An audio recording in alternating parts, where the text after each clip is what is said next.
السلام علیکم دوستوں، کیسے ہیں آپ سب؟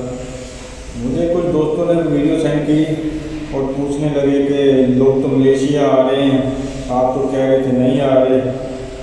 تو میں ویڈیو کا وہ کلپ بھی آپ کو بھی دکھاتا ہوں تھوڑا سا۔ کورونا وائرس ود ان 14 جس دن آپ نے ٹریول کرنا ہے ود ان 14 ڈیز آپ کے پاس، اور ہر پاکستانی کے پاس 2100 ملیشین ڈرنکٹ ہونا چاہیے، کوارنٹائن فی اویلیبل۔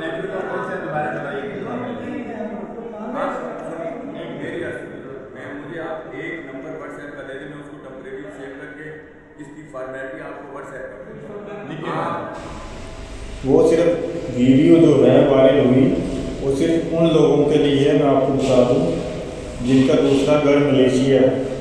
اس کا مطلب جو لوگ ملیشیا میں رہتے تھے یعنی کہ آئی سی ہولڈر تھے، وہ پاکستان گئے ہوئے ہیں، وہ آ سکتے ہیں واپس۔ دوسرے وہ لوگ جو پروفیشنل ویزے والے ہیں وہ لوگ واپس آ سکتے ہیں،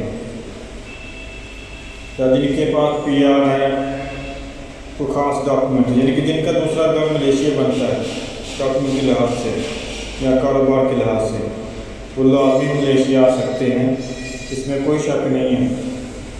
وہ لوگ نہیں آ سکتے جو پرمٹ والے ہیں۔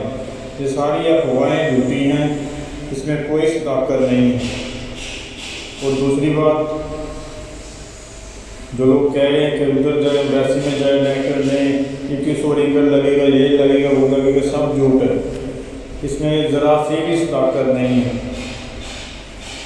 اگر آپ اپنی تسلی کرنا چاہتے ہیں، آپ ٹرائی کر کے دیکھ لیں، صرف آپ کا ٹائم بھی ضائع ہوگا اور آپ کے پیسے بھی ضائع ہوں گے۔ بہتر یہ ہے کہ جب تک فائنل کال نہیں آتی تو میں آپ کو لازمی اپڈیٹ کروں گا۔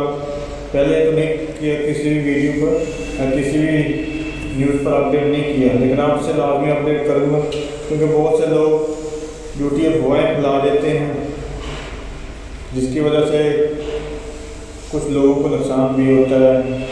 غلط مشورہ دینے کی وجہ سے کسی کا نقصان ہو جائے، تو بہتر ہے کہ کوشش کریں کہ کسی کو اچھا ہی مشورہ دیں تاکہ کسی کا فائدہ ہو سکے۔ تو انشاءاللہ زیادہ لمبی ویڈیو نہیں ہوگی، صرف یہی بات کہنی تھی آپ لوگوں سے۔ تو امید ہے کہ آپ لوگوں کو سمجھ آئی ہوگی۔ اگر نہ کسی چیز کی انفارمیشن چاہیے ہوگی کمنٹس میں لازمی بتا دیں، آپ کو لازمی اس حوالے سے بتا دیا جائے گا مکمل رپورٹ اس کی، یعنی کہ کسی بھی چیز کی ڈیٹیل چاہیے ہوگی کمنٹ میں لازمی بتائیں، آپ کو لازمی بتائیں گے۔ اوکے، اللہ حافظ۔